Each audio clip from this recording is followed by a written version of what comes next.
Um, so hello and welcome to this week's craft lesson lunch hosted by First Year Writing at Eugene Lang. I'm Miller Oberman, Director of First Year Writing at Lang.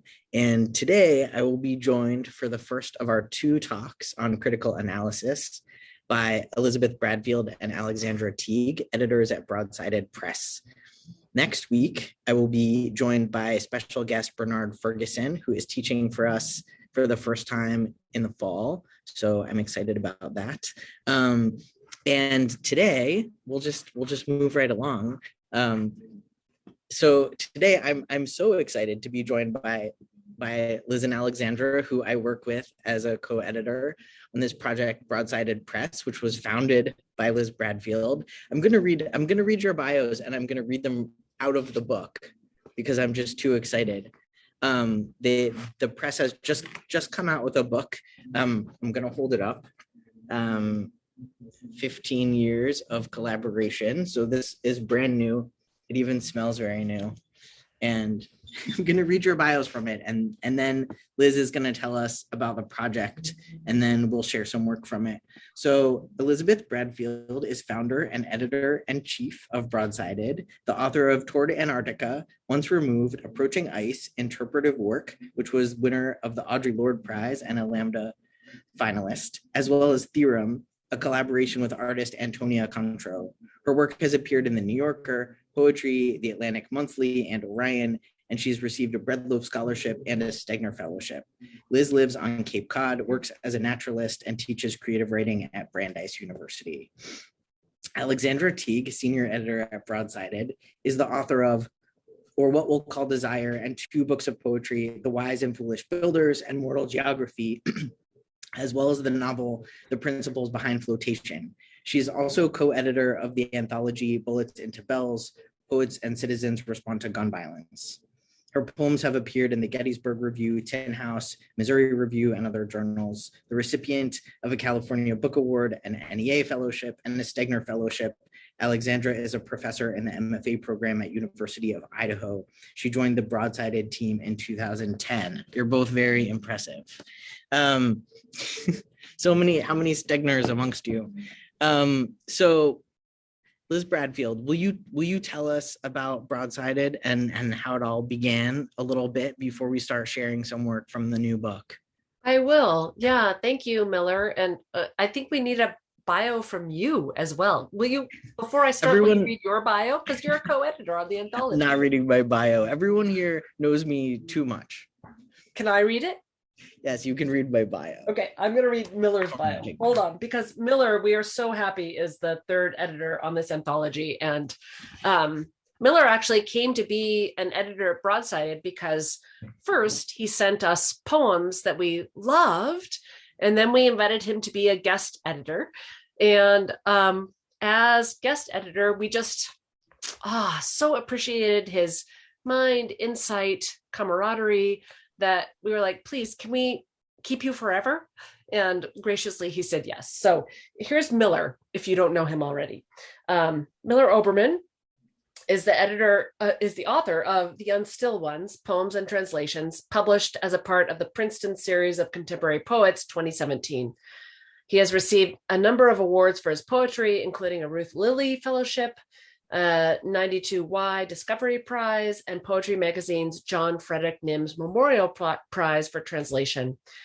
Poems from The Unstill Ones appeared in Poetry, London Review of Books, The Nation, Boston Review, Tin House, and the Harvard Review. Poems from his current project, Joshua, have appeared or are forthcoming in The New Yorker, Poetry, Poem a Day, and Fog Lifter. Miller teaches poetry workshops at Brooklyn Poets and directs, where we are now, the first year writing program at Eugene Lang College at the New School. Thank you for letting me embarrass you in that way, Miller. That was important. It's really lovely to be here and to celebrate this anthology that Miller and Alexandra and I have worked so hard to put into the world from the first 15 years of Broadsided Press. And I founded Broadsided Press in 2005. I was living at the time in Anchorage, Alaska, which is where I got my MFA.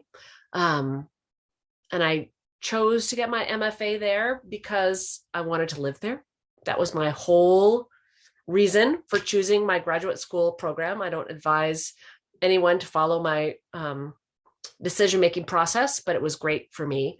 And when I graduated, I really wanted to retain a connection to the writing community. I wasn't sure how that would happen beyond school. I also thought a lot about my experiences. I've had only one artist residency, and that was at the Vermont Studio Center in Johnson, Vermont. And it really shaped me. I was, at the time, I think it was around 2000, there were only a few writers, and it was mostly visual artists. And so there were all of these artists doing this amazing work. There were 4 or so of us writers, people who I'm still friends with to this day, actually, and being surrounded by the action and act of making that all of the visual artists were engaged in. One of the artists is actually Kate Baird, who's an artist in the Broadsided anthology, was really fulfilling to me, really exciting to me to see the process of their work, where poetry, where writing, which is my vocation, doesn't really allow or honor the messy beginnings of creation. It's not interesting, right? A sketch is interesting. A draft, only interesting once the final thing has been achieved. So in 2005, I was living in Anchorage, Alaska, and looking for ways to kind of think about how to keep a literary community, to keep a conversation with writing and art beyond graduate school. I was also thinking about the landscape of Alaska, which I love, the remoteness of Alaska from New York, for example, and how the internet, which was just kind of coming into its fullness in 2005, believe it or not, could maybe enable folks to be more tapped in and to share their work out with the larger world.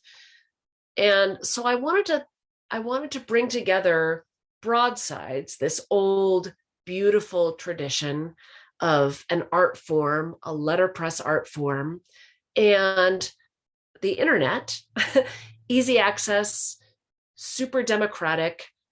If sites were programmed to allow for low bandwidth, how could these two things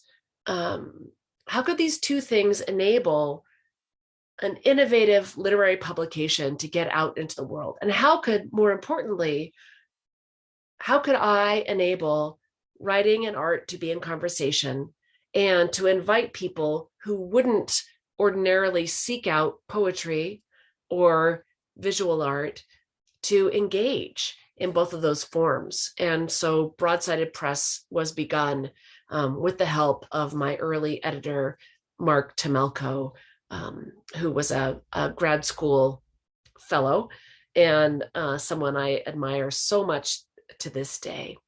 So that's the start of Broadsided Press. And we publish one original collaboration between a writer and a visual artist every month at Broadsided. Writers send us in writing through open submissions, and we have a pool of 40 or so visual artists. And once Miller and Alexandra and I have chosen a work for publication, chosen a poem or piece of flash prose, we send it out to all those artists and we say, who wants to respond? And one of them says, me, I dibs that. I want to respond. And then we make that into a PDF, into a letter-sized PDF that anyone can download and print and post on their home gear, on their computer, on their printer, and put up into their communities. And we publish, along with each broadside, a Q&A, a conversation with the writer and artist about their process, about their inspiration, about what it was like for them to be part of this interesting, unique experiment because neither of them have editorial veto power over what happens. And we were curious to kind of ask them about what happened. And that's up on our website for the full of the month, every month.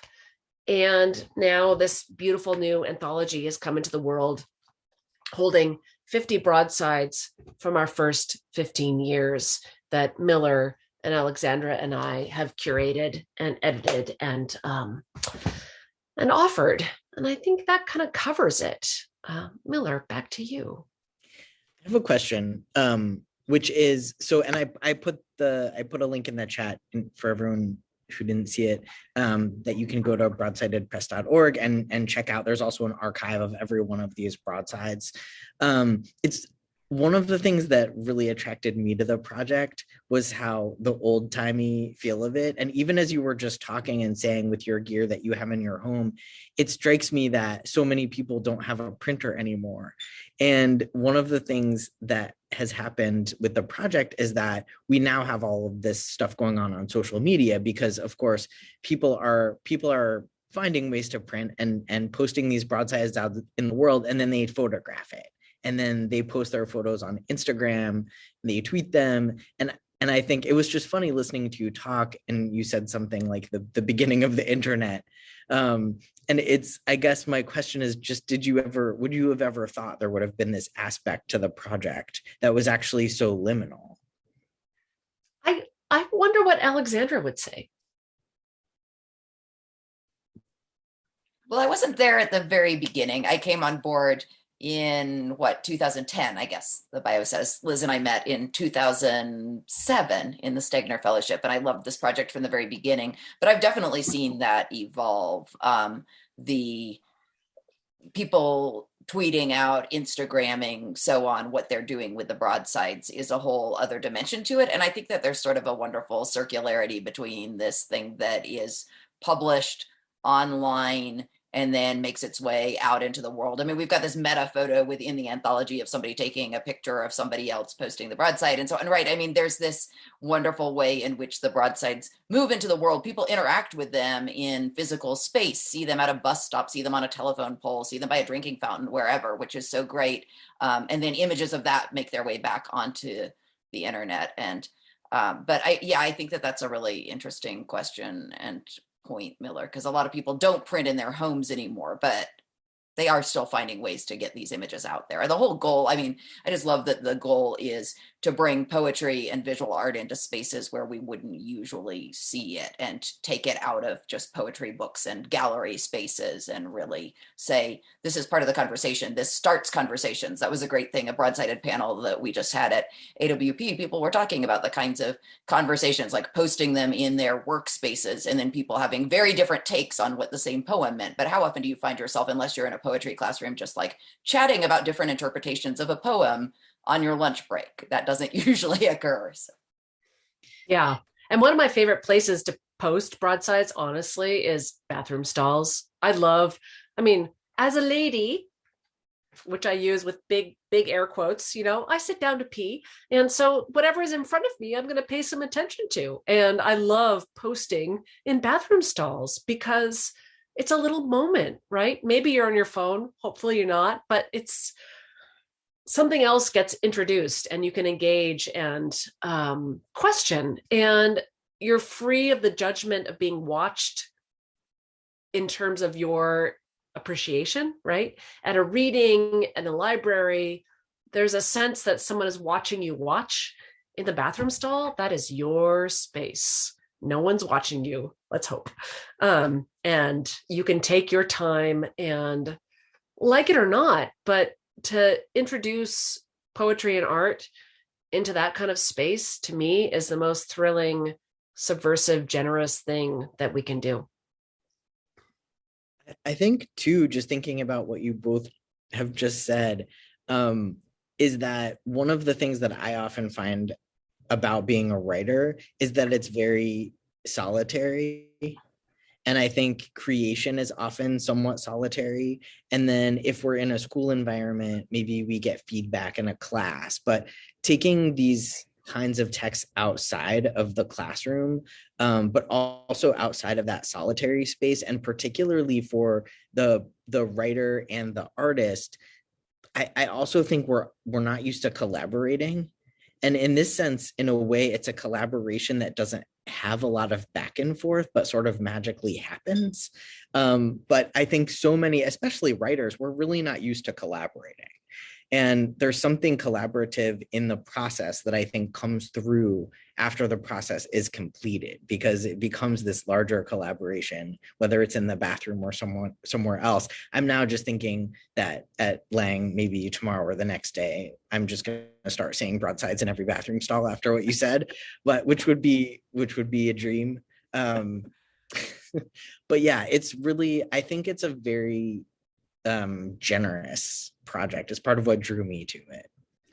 Yeah, I think for me, what's been so fun, we started off just doing these broadsides, these mashups, I suppose, because they are not a true collaboration. The writer and the artist do not have any back and forth. And the reason for that is largely logistical, honestly. When I started this project, I did not have the bandwidth or the resources to offer a lot of exchange. I was like, okay, how can I do this simply as possible if I'm working a 60-hour-a-week job and this is my side project and I still want to be a writer myself? So a lot of the structure of the project is created from that kind of perspective. But I think that question of, all right, if I send my work into the world as a writer, what happens with a visual artist? What that curiosity, that kind of openness.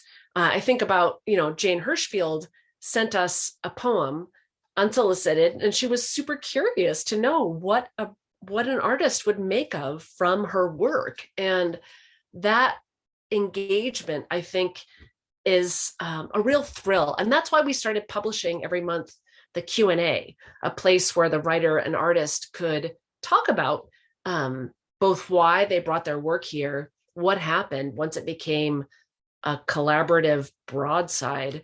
And honestly, we started that because we thought maybe people might not like what happened or might have objections to what happened, but people have been incredibly generous and kind in their discussions, and that the questions that have evolved and come into the world about their process have been such a joy to experience and read.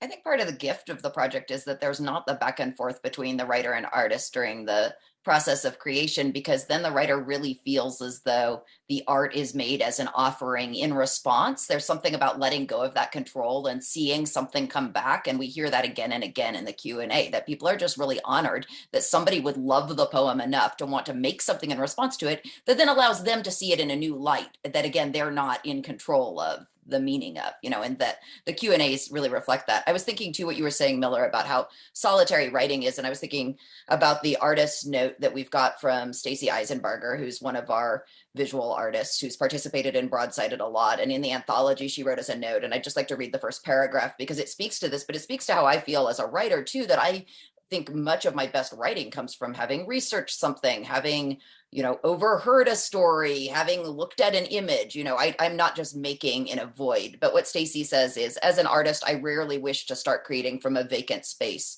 An expressive mark on a surface, no matter the color or medium, may feel good to make within its absence, but the allure of this impact wears off quickly. Without an image to collage or object to compose from, I feel unsettled, lonely. I'm a social being and crave conversation. This is perhaps why I'm most drawn to working with Broadsided Press. It's just like, it's really a perfect statement, I think. Since we're talking about submissions really briefly, I want to say two things. Well, A, before I forget, if you signed up for this talk and you have a New School email address, you should have received a link to sign up for a raffle, because we have 2 free copies of the book. So if you have that link, please sign up for the raffle. Secondly, our submission guidelines. If you, because I often tell writers that Broadsided is a really great place to submit to. You'll get a really, really good read. I know it for a fact because I'm in the conversations, and we publish a lot of first time of writers who have never published anywhere before. We don't do it on purpose, but it just seems to happen. And so it's any written work that can fit on a broadside. So it's usually shorter pieces, and it can be poetry or prose. We publish short prose sometimes too. What's the word count? I think we say 30 lines, 300 words, but we want space. Shorter is better. We want space for the art to do its thing and for the writing to do its thing. And so for both of those in a letter-sized piece of paper, that's pretty small.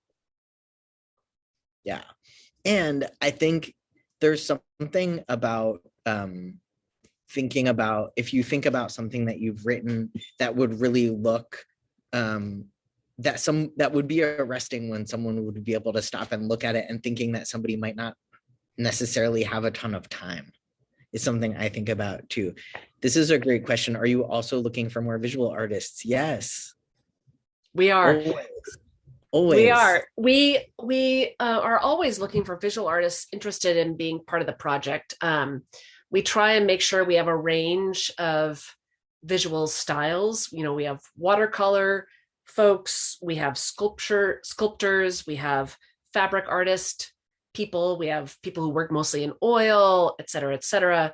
And so we, to admit an artist is actually in some ways a higher bar than admitting a writer, because the writer is a one-time thing, right? This poem, yes, thank you. The artist is someone who might respond multiple times and who there's no back and forth with. And I am not a visual artist, so I rely on the wisdom of advisors to help me choose visual artists who will be part of this project. I don't know, Miller and Alexandra, do you have something to say about the visual side of things? Not more than what you just said. No, but I just really want to share a broadside now. Yeah. So let's okay do moment? it. So let's switch gears. So we're each going to share like one or two, we'll see how far we get, of our favorite broadsides, and we'll screen share with you so you can see them. And I think we're going to take turns reading, and you'll look at it, and then maybe we'll chat a little bit about if we remember anything about our conversations about the poems, because often we have very, very long conversations about the submissions that we receive. And I just want to say we're going to stop probably 1:20 for questions. So, but yeah, Alexandra, do you want to start? Sure. Sorry to shift gears. I just felt like we were talking about the beautiful art and the beautiful poems, and that everybody needed to see one of these in real time as we were discussing this. So, okay.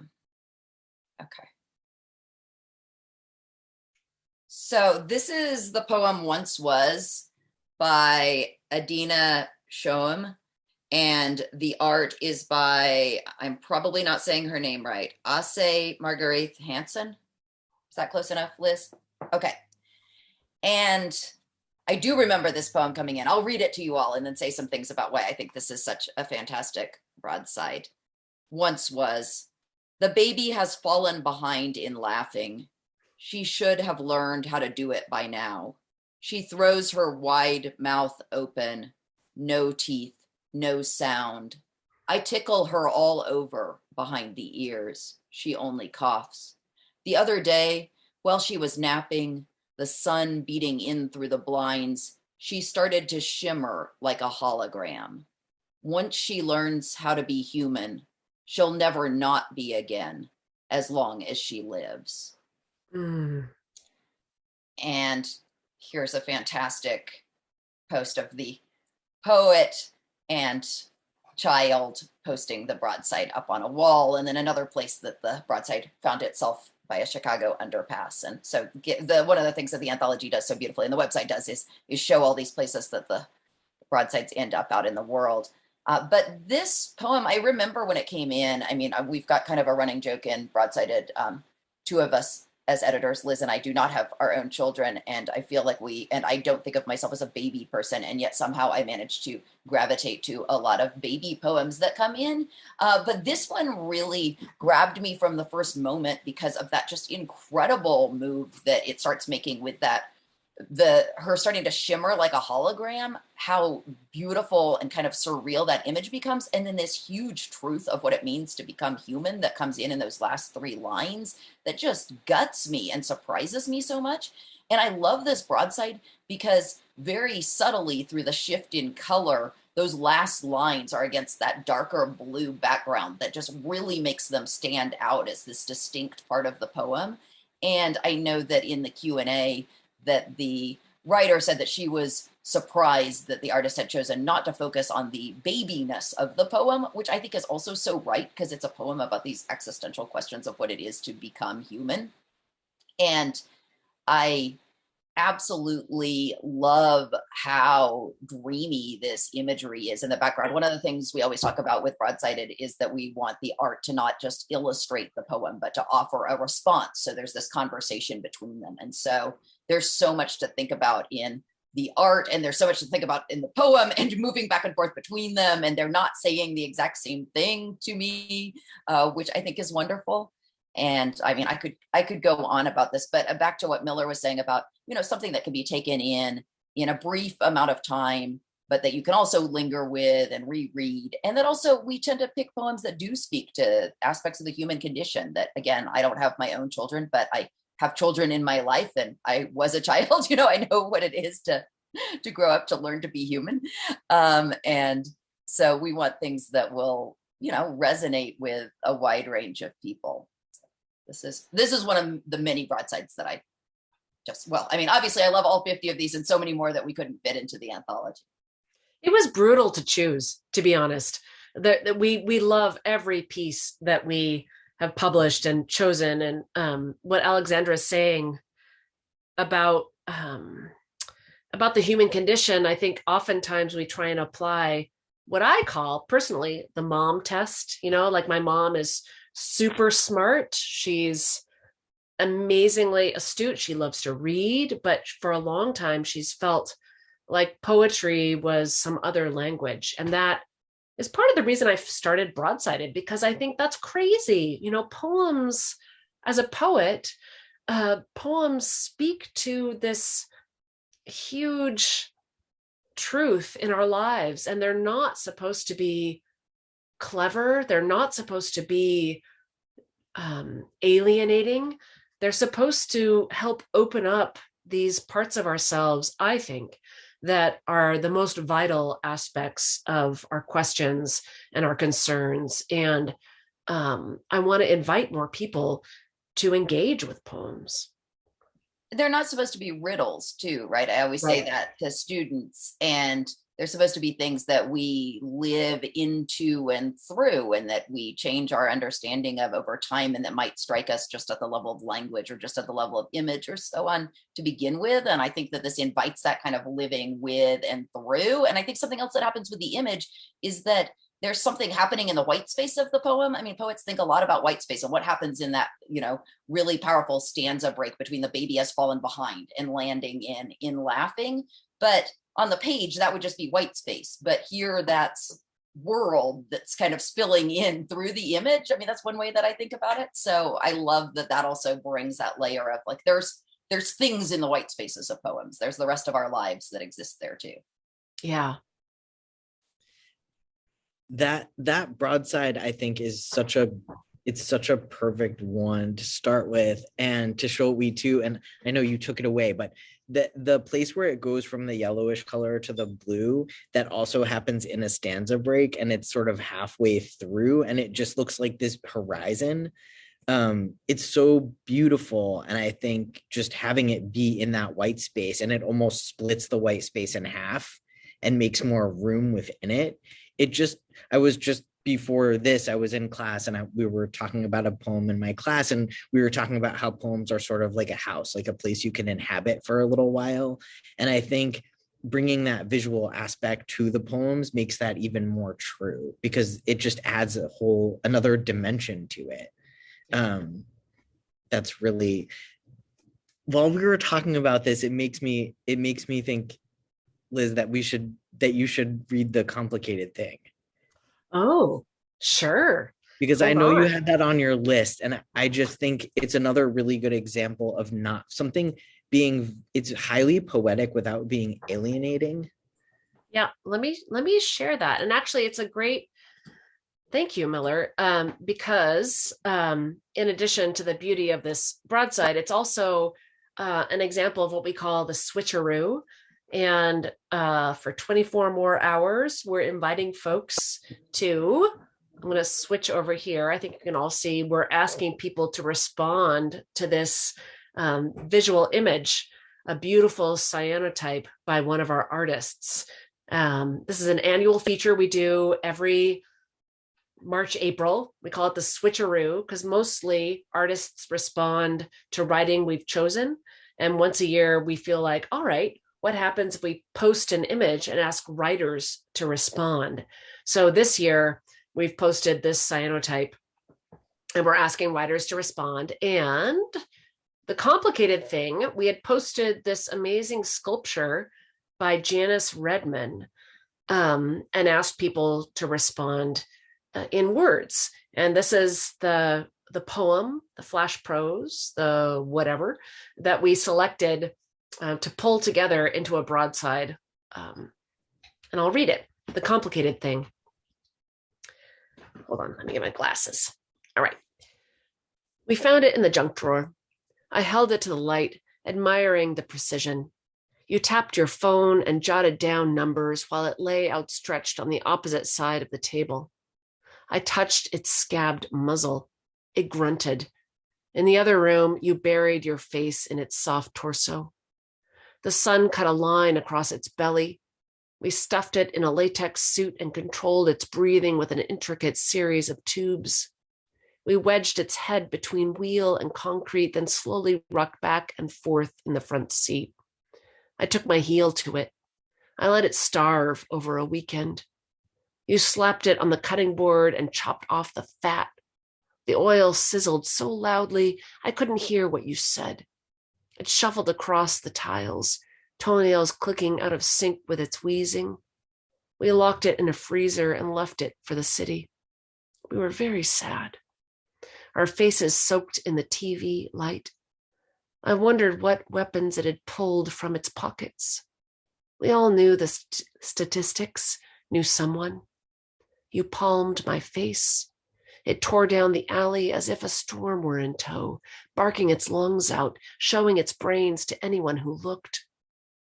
You saw a shadow followed by another shadow trot through the neighborhood. We raised our hands when it approached. We said we had no cash. I barely recognized it, standing far off, teetering on the curb in a sweatshirt. You nodded. I nodded. You ran up to greet it. You asked it inside, gave it the garden shed to sleep in. It raised its head like a dark plume over the city. And I mean, holy cow, right? What a weird poem. What a complicated thing. I remember talking about this poem with Miller and Alexandra. And when it came in, we were like, I don't know what is going on here, but I love it. And for me, part of the joy of our conversations as editors has been this celebration of work coming in that feels potent and understanding each other's reactions and sometimes disagreeing, but more often being so thrilled to see something come in that we are just astounded by. And Brian Clifton is a poet we've published before at Broadsided, which is very unusual for us. Usually, because we publish only 12 or so publications a year, we hesitate to republish anyone. But this poem and that strange sculpture, which is a coin purse extended and circling around, kind of like a snake swallowing its own tail, felt so amazing to us. And especially last year in the pandemic, like, how do we understand our situation at this time? How do we understand what we're grappling with in the world? It's so deceptively simple and so beautifully strange. And for those two things to shimmer alongside one another and not be caption or illustration, but to reverberate alongside one another is such a thrill for me. I adore this broadside. I adore this poem.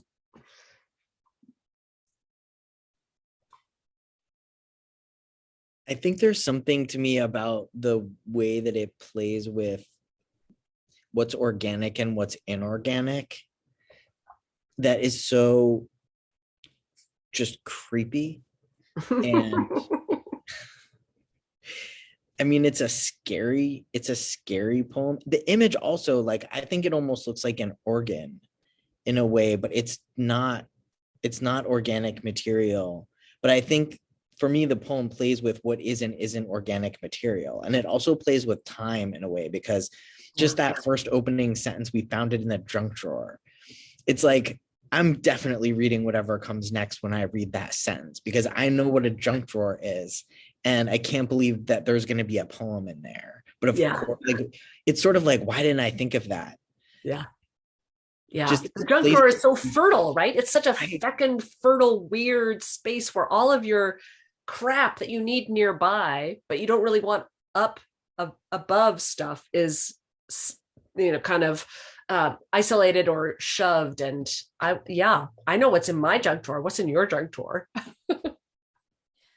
I think those verbs in the poem are also incredible. It's got all these fantastic, strong verbs, and the image is not in motion, but it's got this sort of Ouroboros-y sense that it could keep looping back on itself infinitely. And for me, the verbs do so much of that work of propelling the poem forward and around, and are so surprising because they take the poem in so many different directions, but keep it in this sort of sense of perpetual motion. Like something has been set into motion by opening this junk drawer, and now nothing, will ever be the same again. And I just love that sense of motion that happens in it. And I know in our editorial process, because it was the switcheroo, so we were getting a lot of poems that were sort of similarly responding, and Miller and I had particularly a very funny conversation about the fact that we were being driven crazy by the fact that everyone described that as a maw, an MAW, the like open mouth of the coin purse. And this was one of the few responses that didn't use that same thing. So it's interesting how, one of the things I love about ekphrastic writing is that people will take the same image in so many different directions, but it's interesting too in the switcheroos to see where a lot of people will gravitate around a single thing. And then what surprises us is something that moves way beyond that and just like animates this image in so many different directions. Yeah. And in ekphrastic writing in response to art, you've got to somehow conjure the image. But in a broadside, because the image and the text exist alongside one another, you're freed of that.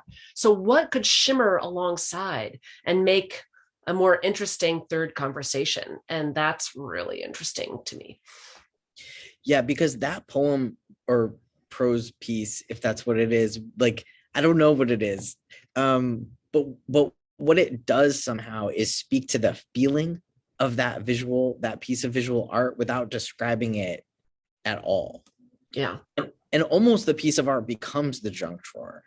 It's like looking inside that thing to find something else. And so and I find that image to just be kind of scary.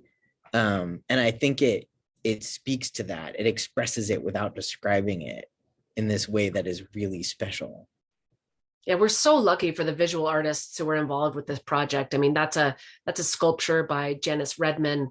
And the poem that Alexandra read from this Norwegian artist, Asa, along with you, I do not know how to pronounce her name exactly, but they're just amazing visual artists who, one thing that I've loved is, I feel so grateful to these visual artists who are part of the project, and to have them offer their time and vision, but oftentimes they feel grateful too, right? It's so great for them, they've often said, to have an assignment, to feel engaged, to feel like their work is in conversation with other stuff, and to feel like what we're doing at Broadsided is also generous to the writers and artists that we're so grateful to publish is pretty amazing.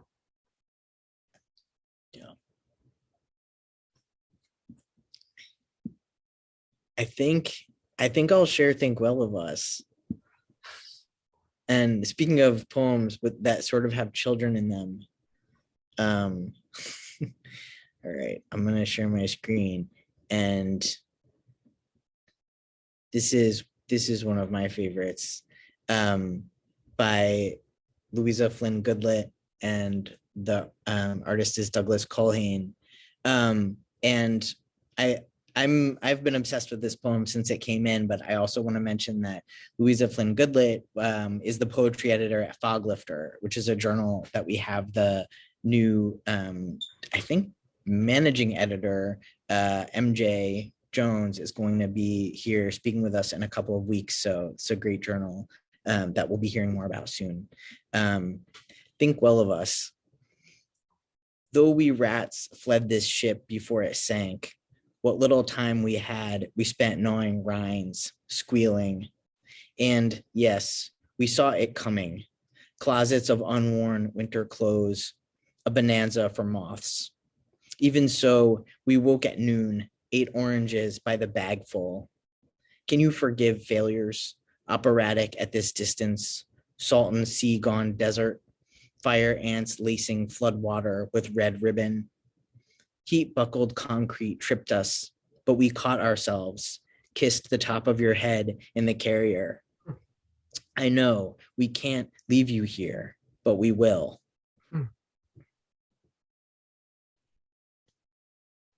Is this watercolor? Yeah. Yeah. I love to, like, one of the things that we've talked about a bunch is the way that artists respond to something unexpected. And I love that this artist picked up on the rats, and that we just get all of these rats, and we don't get, like, it would be so easy to, I think, pick up on the image of the head in the carrier, and to have there be sort of an image of a baby here. But we don't get that. And I think, this is one of the other things that I think we've talked about this a bunch in meetings, but something that for me, this poem addresses climate change in a way that is without addressing it so directly. Like, it's not hitting you in the head with it, but it's devastating. And taking this idea of we can't leave you here, but we will, which is of course true, right? Everyone that comes after us is going to be left here without us. And I like that poem just devastates me every time I read it.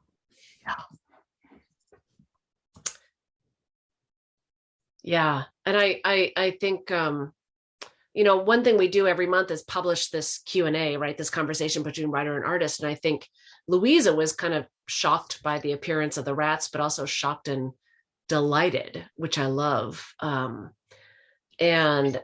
when we have our editorial meetings, this is kind of how it is, right? We read the poems out loud that we're most interested in, and we talk about how we love them and what's interesting. We sometimes offer suggestions of edits for the writer. Rarely. We try not to do that a ton, but we love loving on the poems, honestly, and we're so curious to see what's going to happen.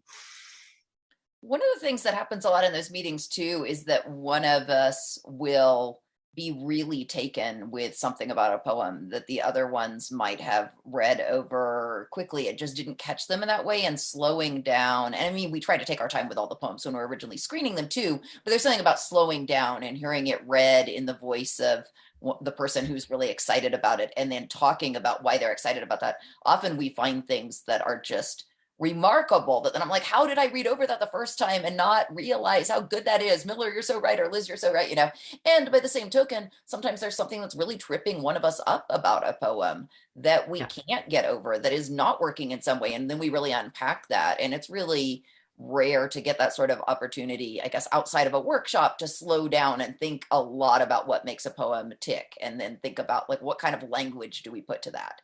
You Mm-hmm. just called me on it the other day, right, Liz? You said I always talk about like the moves in a poem or something, right? And then I was talking about thinking about poems as very kinetic things. And so I think about poems as parts in motion in relation to one another. And so I'm meaning moves in that way, you know, and so it's just such an interesting thing because we all put different kinds of language and gravitate to different aspects of poems. Yeah. You're all about the moves, Alexandra, and I'm all about the sound, right? The way that words chime with one another and a little bit of language play that's not just gratuitous, but really kind of enlivens things. And Miller, I don't know if I have a one sentence about you. What would you say is your thing? I don't know. I really don't know, but I think it strikes me that part of what we're talking about, I think from a student perspective, is that, and I'm sure you all talk about this in your classes as much as I do in mine, but the way that we make meaning out of things together in community, that is so much better and richer than what we can do on our own. And I think that while we're talking about critical analysis as editors in this conversation, this is something that we all need our peers for, just in general. And you know, you're talking about having met at the Stegner Fellowship and someone that you met in your grad school program. I'm still friends with people from the first writing workshop I ever took as an undergraduate. And partly because I like them and I think they're good people, but also partly because I need them for the ways that they see things differently than I do, and their feedback. And, you know, what are you reading? What do you think of this thing?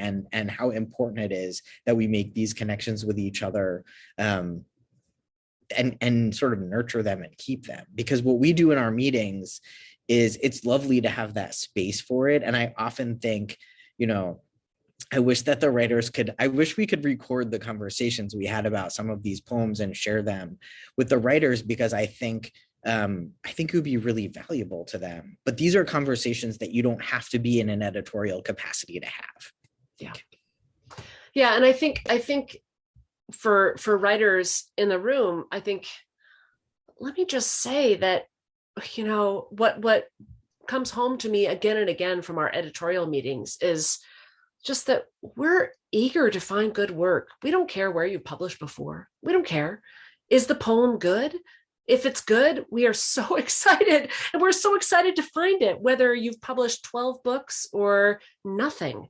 Honestly, that's really the truth. It can be really tempting to get bitter and jaded about nepotism or whatever else. But our meetings remind me that there are people out there looking for good work wherever it comes from. And it's a really heartening project to work with Miller and Alexandra and our guest editor this year, Michelle Moncayo, to find those new voices.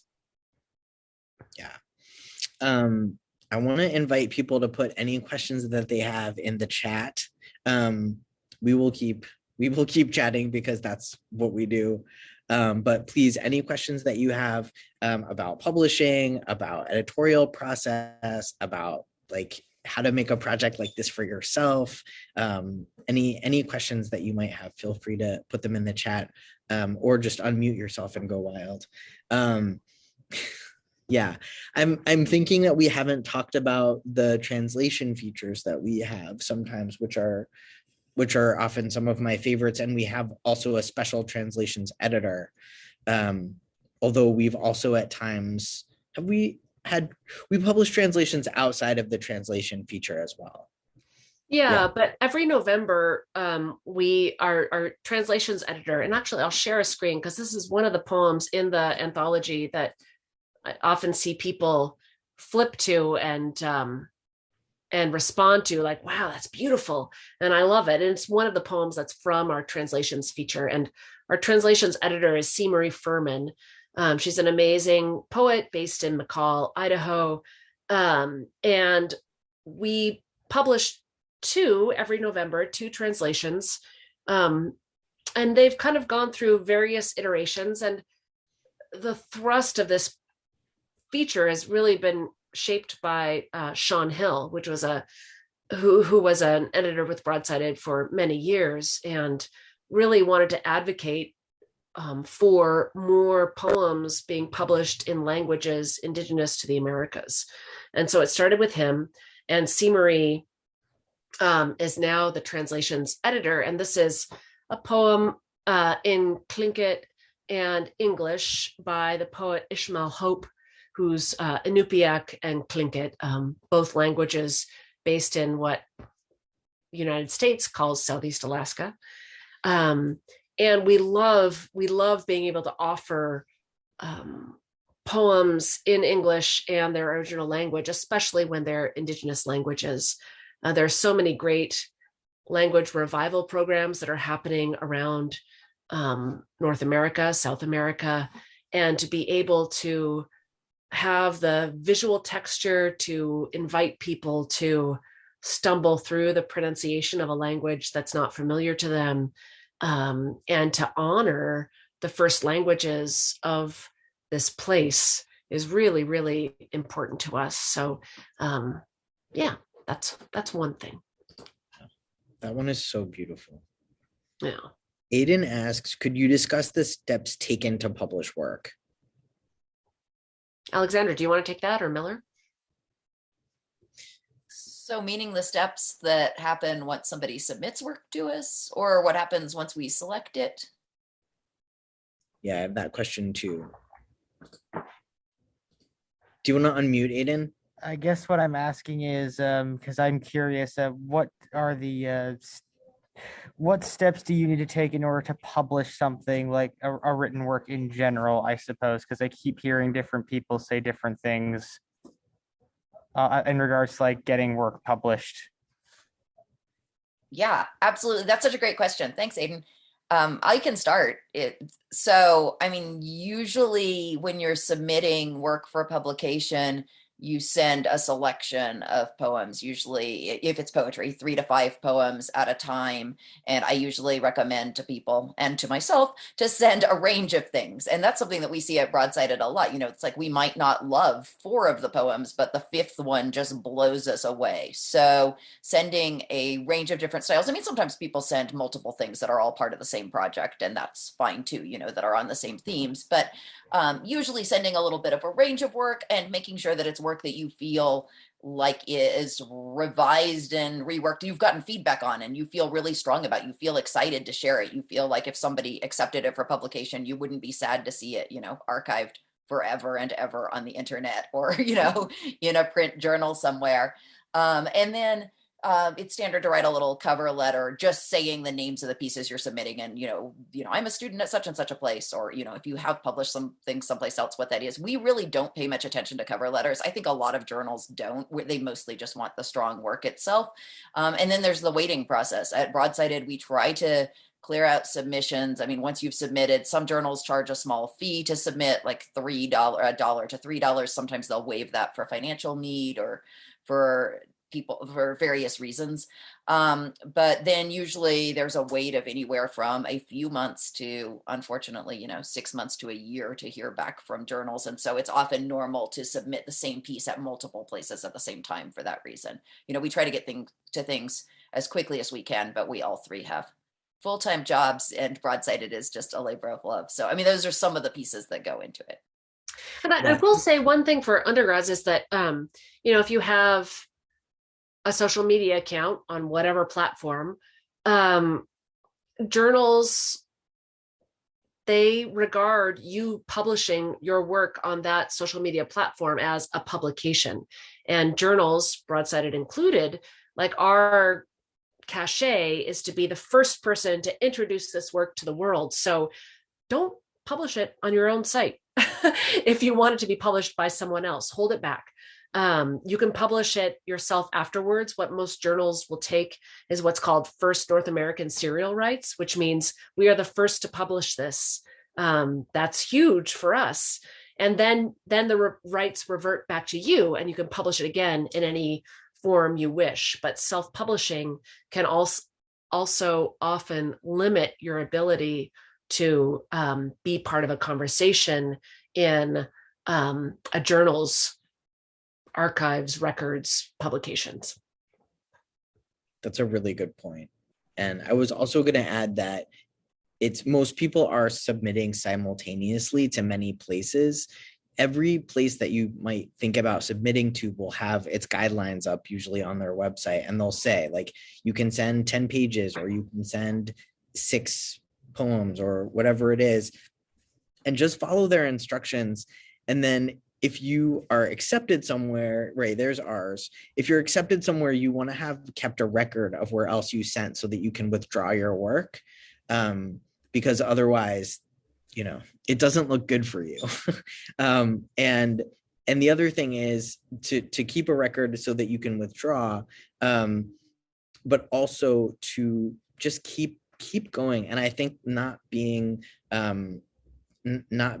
put out by rejection, because we, like, you know, we reject things all the time where maybe 2 of us wanted to take it and 1 of us didn't, or, you know, somebody's cat just died and we can't handle reading your poem about a cat today. Like, it can be any reason from like that it just isn't what we do, to somebody has a bias that's problematic, to whatever it is. So I think not taking it personally is really important. Just keep working on your work. And for me, keeping the process of making work and trying to publish that work really, really separate is so crucial on a like emotional and psychological level, so that you keep working and don't respond to the bad feelings you get from criticism. Don't bring that to your work. Like, it's important to stay in a positive place when you're working and to keep getting better and improving, but not to mix those things up, I think is real. I won't even work on something the same day. Like, if I have a day where I'm submitting, that's it. I don't try to go revise or write something new on that day, even, because I try to keep those things separate. Yeah. Your secretary self. I have a secretary self, and she's very busy, and she's got her spreadsheets and she's got her things that she's going to do, but she's not the poet self. She's the secretary self. She's a different person, a different persona, and she keeps going. When poet self is hopeful or sad or whatever, secretary self is like, no, today at 3:00 you will be doing whatever. And I find her very helpful. I'd like to know what she's paid. Well, nothing. And I wanted to say too, unfortunately, I know we're at time, but you never get to a point where everything you publish gets accepted. We still get rejected all the time too. And I got accepted by some journals early on that are amazing journals that have never accepted my work again. So, but I've been accepted other good places, right? So it's just like you're saying, Miller, it's a numbers game. You just keep putting yourself out there. And again, going back to the theme of this whole thing, it's a joy when somebody else loves your work and wants to be part of that conversation of getting it out there in the world, and then other people can respond to it. But it just requires a lot of persistence and a secretary self, like Liz said. I'm going to post into the chat just the link to the anthology, which is so beautiful. We're so grateful to Provincetown Arts Press for publishing these 50 broadsides, these conversations from our first 15 years of publication. We deliberately at Broadsided decided to publish in the way that we do, online, so that you can print and post, so that these broadsides can be on your personal or library, whatever printer, can go up in those bathroom stalls, can get rained on, can get crumpled. These are not, the objects are not precious. The value is in the words, in the art itself, beyond their physicality. But, to have this anthology and to have all of these together is, it's such an honoring of what people have trusted us with, and we feel incredibly grateful. And if you want a copy, there is a discount for students. I'm actually going to type it in the chat. If when you check out, you enter Edu15 into the checkout thing, you'll get a discount if you're a student or a teacher. And we hope that these go on to inspire people, honestly. And there's no reason that you also can't do a prompt, even if we've already done it. Like, you can make your own piece of art out of that, the complicated thing image, right? You can go back. It's a really good place to look for writing prompts too. If you ever are just like, I don't know what to do, I want to make something, but I don't know, it's a really good place to get started. I also want to remind you that we have 2 copies of the anthology that you can sign up for the raffle for. That will be free. They have not gotten here yet, but they should be here next week. So yeah, I will see you all next week with Bernard Ferguson to talk more about critical analysis. And Liz and Alexandra, thank you so much for being here with us. And thank you all for being here. Thank you, everybody. Thank you all so much. This was just a joy. Yeah, super fun. Thank you. Bye. Thank you. Thank you.